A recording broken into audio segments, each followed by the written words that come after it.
Today we're going to show you how to drive from London to the Alps in an electric car.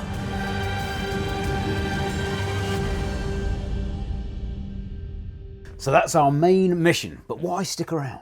Well, number one, we're going to show you the most beautiful hotspots in Les Alpes.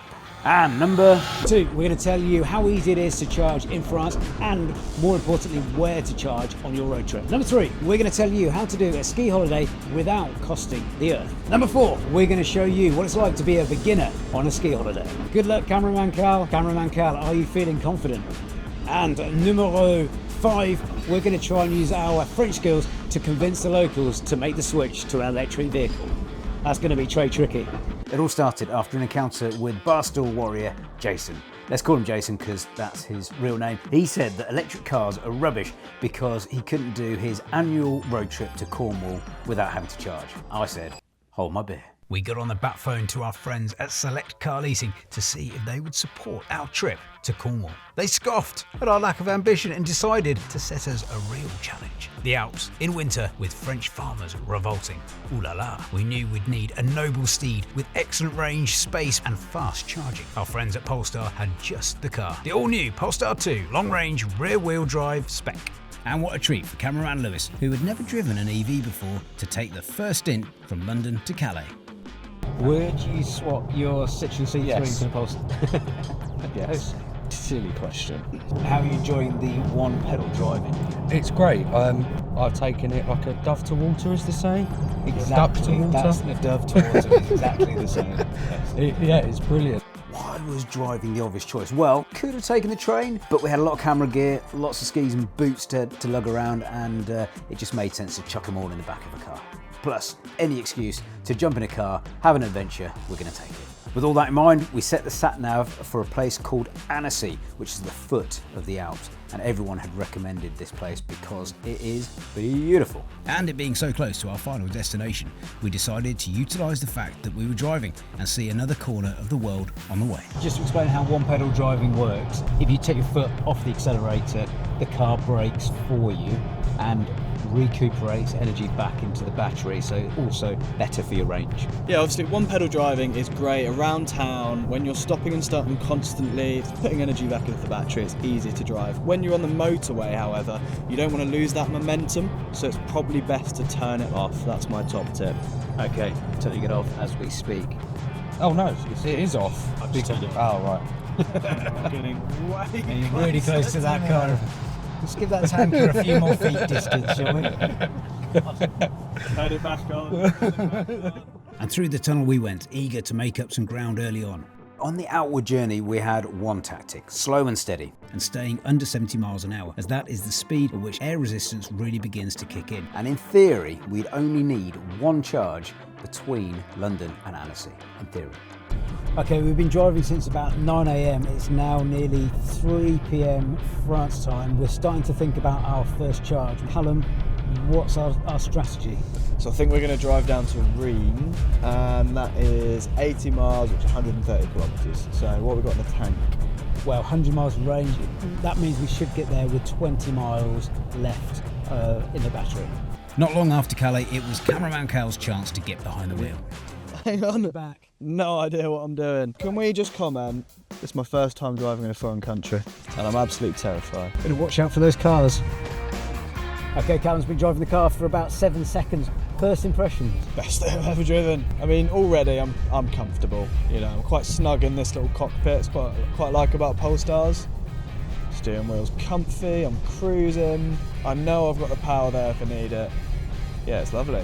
But I've driven this before. It was very short-lived, wasn't it? So this will be a bit of a test over time, over some distance. God, look at them, quite majestic, aren't they? There's so many wind turbines in France.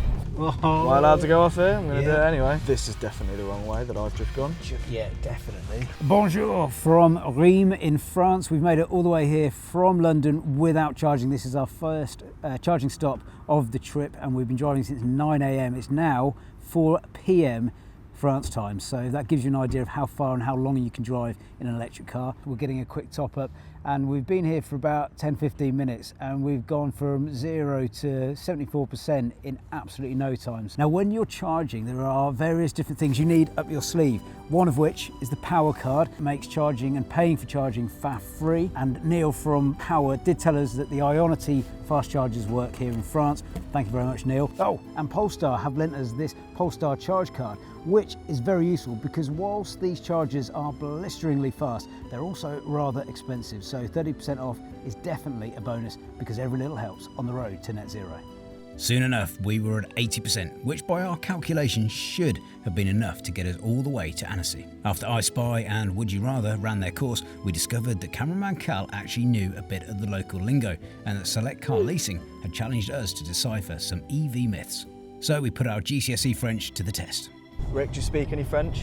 Oui. Alors, le premier est les voitures électriques à ce moment est trop cher. It's too hot. Non. Too expensive. Ouais. Yes. Is that true? I'd say the new ones are quite expensive, but the prices are coming down as lots of electric cars come to the road. And there's also a brilliant second-hand market now because they've been around for 10-15 years or so. I think the thing to add is, as well, it's cost of ownership. Once you've bought it, it may be a bit more expensive, but the longer you own it, the more money you're going to save. Alors? Alors? What does alors mean? It's like well, so... Les gammes de les voitures électriques est trop petit. The gamme of the electric car Trop petit. is too small. The boot? Non? Ouais, c'est ça. Très bien, Luis. C'est vrai? C'est vrai. I'm guessing, is that true? Ouais. I'm going to say no. And we're going to prove it by driving to the Alps. But do you know what? When the car's full, it's actually the same range as my girlfriend's petrol car. Anyway, it's exactly the same range, yeah. I'm not going to say what car that is. But it's a petrol car. Yeah, it's a petrol car. Finalement, le troisième est les voitures électriques prennent feu tous les temps. Prend feu. Is it they take too long to charge? Non, pas du tout. Something all the time. Ouais. They break the speed limit all the time because of the instant torque. Tous les jours, Tous les jours, all the day. je lis dans un journal Yeah. une voiture électrique. Oh, you want to write journal, diary. You want to write about them in your diary all the time because they're so good. On conduit sur la route et à côté de la route, il y a une voiture électrique prend feu. Je ne sais pas. Do we give up? What I was saying was every day I turn on my television, I read a newspaper, and I see that an electric car. Hang on. I know. An electric car has burst into flames. Hey! Yeah. I said they catch fire all the time. Fire, okay. Electric cars are far less likely to catch fire than a... We've been through some studies, haven't we? We know you might not take Cal's word for it, so let's hear from a really, really smart bloke instead. EVs are between 20 and 60 times less likely to catch fire than a petrol car. Do you speak French? Was Callum taking la piscine? The hours passed by, night fell, and naps were definitely had. But as we began to climb in altitude, we realised we may have miscalculated, and by some margin. Oh, we are so close to Annecy, and we thought that we timed it perfectly to roll in with about 10% of battery left. But as soon as you hit the mountain, as soon as you start going uphill, your battery just plummets. But Callum has used the special app and found us a 380 kilowatt charger. So that is really quick, and it will charge this car fully in about 25-30 minutes. So yeah, fingers crossed we make it to there. Welcome to Annecy, well, Lake Annecy to be precise. We rolled in here last night in the under the cover of darkness, and it was very dark, which meant we couldn't see anything. So when we opened the curtains this morning, it was simply breathtaking. Look at this place. So this is one of the cleanest and greenest towns in Europe, apparently, and I'm not surprised. The water is crystal clear. If it wasn't so blooming freezing, I'd definitely go for a swim in here. Lewis wanted to do a lake swim this morning, but forgot his trunks. How convenient. Lads, what do you think of this lake? Average. Gorgeous. Feel very small. I've seen better puddles. Yeah, it's amazing. I've never been anywhere like this in my life. What you need to know about Lake Annecy. It's the greenest in Europe, It's the second largest lake in France. It was formed just 18,000 years ago by melting alpine glaciers, which means that climate change could make it the biggest lake in France if we don't take action. Nicknamed both the Pearl of the French Alps and the Venice of the Alps. Famous for its idyllic old town, outdoor and water-based sporting activities, and stunning mountain scenery. Founded by, you guessed it, the Romans. Here's the thing though. It aims to be carbon neutral by 2050 and already boasts various sustainability initiatives, including 15 kilometres of pedestrian zones, 45 kilometres of cycle paths, free buses to promote air quality during peak tourist season, and get this, they plan to plant 250,000 trees by 2050. Let's face it, places like this need to be protected. Definitely makes you feel very lucky to be alive and to appreciate what we've got on our own doorstep.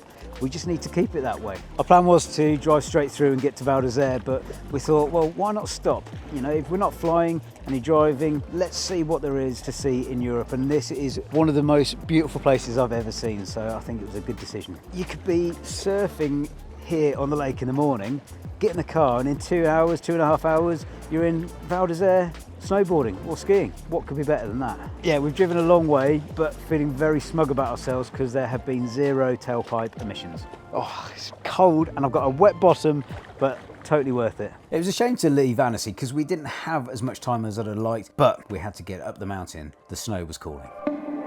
Look at this. Look at all that serenity. We're at the foothills of the Alps. We're in a place called Annecy and we're about to start climbing up the Alps to our final destination, which is our VIP chalet in Val d'Isère. Woohoo! I have to say, this is definitely the most beautiful place I've ever been. Is it? Yeah, I reckon. That's a huge shout. Camera on cow. And I've been to Hull. to Hull and back. Having a bit of a sticky situation with our EV charging strategy the night before, we thought it might be wise to get some advice from the biggest experts in the biz.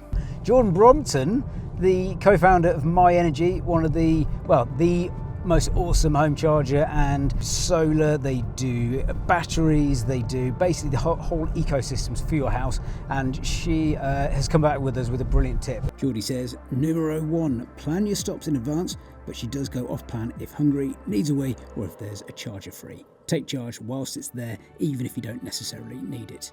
She keeps the car in eco mode or high efficiency mode and books hotels with a charger because it makes life so much easier. Taking this advice on board, we had 2 passengers in need of some roadside relief.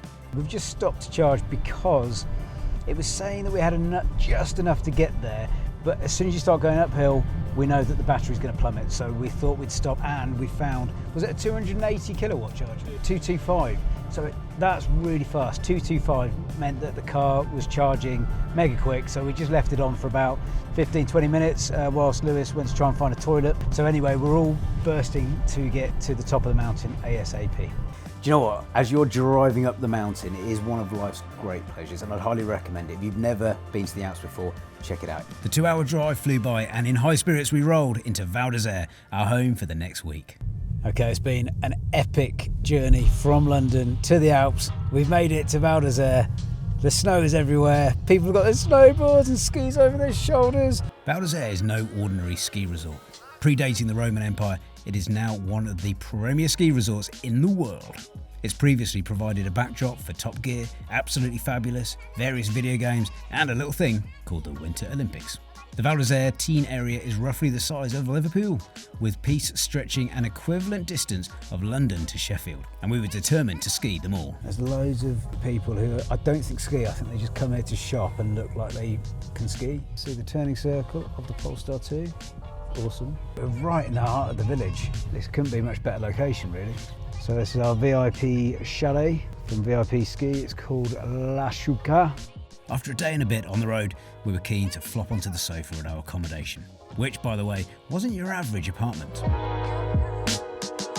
VIP Ski had hooked us up with the ultimate ski experience, a luxury chalet equipped with our very own Evie, our host and very own personal chef, here to keep us happy, unhungry and well watered. The next day it was time to get our boots on and undertake another challenge, teaching first timer Callum to ski. I was conscious not to baffle him with too much technical jargon. Right, these Callum are skis and they go on your boots. Your boots are specially made with these little rivets in there. so you can stick it in there first. So the key thing, I could tell he was eager to learn and hanging on my every word. I'm not listening. Kick it in there and then heel in. Not too tight. Coming off. Great. All right, we're going to do the 360 challenge, so we're just going to go around in a circle, just get your balance. Cool. Right. Black slope. I think we're ready to go up the mountain. Let's go. Yes! Callum navigated his first tree run like a mountain goat. Whee! Quite enough speed there.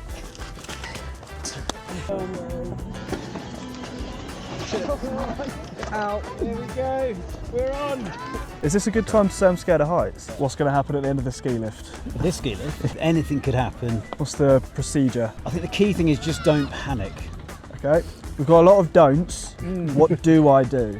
Ski off. Ski off. Avoid skiing into other people. Cool. Mystic Lewis was also confident. Oh, I'm so falling over, by the way. So you see that pole there, you see that Lewis there. We're going to go in between Lewis and the pole. Key thing here is to make sure you execute the turn. So you're going to put all of your weight on your left leg and we're going to pizza around the corner. As soon as you start to feel a bit out of control, that's when you need to make sure that you keep the weight on that left leg and finish your turn.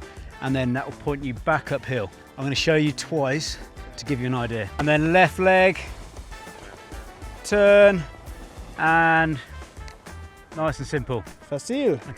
On a green run. What's he got? What's he got? It's good. Keep it going, keep it going, keep it going. Keep it going. Lovely.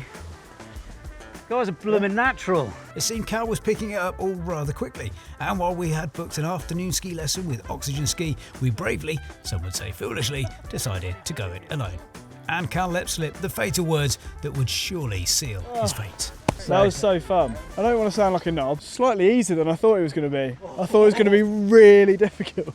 I'm sure I'm going to eat my words. Spurred on by the hope that Cal had just completely jinxed himself, we embarked on our first ascent up the mountain and were rewarded with some of the most stunning views that the world has to offer. We recapped some of the basics he'd learned on the greens and sent him twisting and turning down the slightly steeper blue slope. However, as Cal's confidence grew, so did his fall rate, right on cue. Paul just said, "Is this the first time he skied?" And I was like, "Yep." Oh, too soon. Nearly. Just put your weight backwards for a In the end, we glided back down to the bottom without any major disasters and just enough dignity to call the day a success. When we returned to our VIP accommodation, we were greeted with a spread of freshly baked bread, cake, jam, tea and coffee. We kicked back for a few hours until dinner, which was a divine 3-course meal cooked by the lovely Evie. Thanks, Evie. Legend. To line our stomachs for an evening exploring the various bars Val d'Isère had to offer. The rest of the week consisted of more of the same, ascending gondolas, ripping it down the slopes, and devouring all the food and drink we could find. However, with visibility low, disaster was about to strike for cameraman Cal. We hit a run on the second day, and an innocuous turn took the man down, and he hit the deck like a Premier League footballer, putting his back out, which we unfortunately didn't manage to catch on camera. But trust me, it was a corker. Great skiing. It's weird how accidents happen on mountains. Sometimes you can hit the ground hard going at 1,000,000 miles an hour and have no injuries. Sometimes you can fall off a Val d'Isère sign and dislocate your shoulder. By Thursday, we were pretty pooped and wondered what else there was to do on a mountain other than ski. Thankfully, the crew at Val d'Isère Tourism had just the solution and hooked us up with 2 activities: fat e-biking and ice floating. While neither conjured up the most relaxing of images, we kept open minds. Stay tuned for our dedicated video on both of these unique experiences. Fair to say the 3 of us were pleasantly surprised by the activities Chloe and Sophie had introduced to us, and it was a welcome break from the hectic nature of the slopes. We spent the next few days taking it easy on the mountain, but not so easy in the town.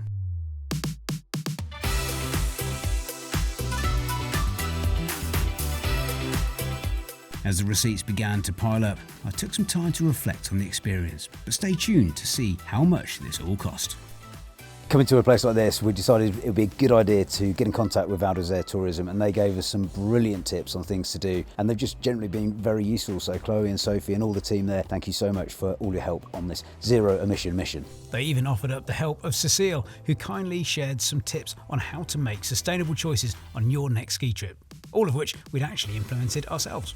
You came from UK to Val d'Isère in electric car, and I think it's great. I would like to applaud you, and I would like to have more people do this. A few tips to make your holidays more sustainable. Travel with an electric car or train, and you should maybe take buses and stop taking planes. We came through the Eurotunnel, which meant that we didn't have to go on the ferry. To stay in an apartment with other people, it would be to come with a group of people. Lewis has only had one shower since we've been here. Two? Oh, was it two? Okay, sorry, he had 2 showers. Be careful of what you're eating and what you're enjoying in the ski resort. We also took the vegan option on the menu quite a lot of times. You could even borrow your ski gear from a friend, so it would be good to reuse it. We've borrowed a lot of gear, which has saved us having to buy new stuff. A trip like this takes a lot of coordination, so it's inspiring to see the likes of VIP Ski, Val d'Isère Tourism, Select Car Leasing and of course Polestar to be going the extra mile in order to operate in the most sustainable way possible. We salute you. We were set various challenges by Select Car Leasing, including trying to convince a Frenchman to convert to an electric vehicle. Luckily, it was easier than we thought. Enter stage left, Philippe. One big question, would you ever go back to petrol? Never. Excellent. Never. Everybody why is has that? to go electric because look, we need more snow and the snow is lacking now and the weather is too warm. So everybody has to go to sustainable energy. No petrol, no fossil fuel anymore. I think people need to realise that if we want to preserve our way of life, we need to take action yesterday, not tomorrow. Yeah, the day before yesterday. Yeah. I guess when we find ourselves in an amazing place like this, a stunning, beautiful, scenic mountain resort, it makes you think about the planet that we live in. We've got to do our best to protect it at all costs. And Elon Musk and all those guys thinking about, oh, let's go and colonise Mars. What's the point? Let's just fix our own planet first. And if we're trying to preserve this way of life and being able to do cool things like that, we need to stop and we need to think and we need to plan ahead and just try and work out ways to reduce climate change and global warming. Right, here comes the cost breakdown for driving versus flying with a family of 4. Pause now if you want to make notes. Excluding an arm and a leg on duty free, the obligatory big Toblerone and airline snacks, you're looking at around £1,300 for parking, flights and transfers return. Versus driving, excluding speeding tickets and fast food, but including Eurotunnel, charging and tolls, just under £500.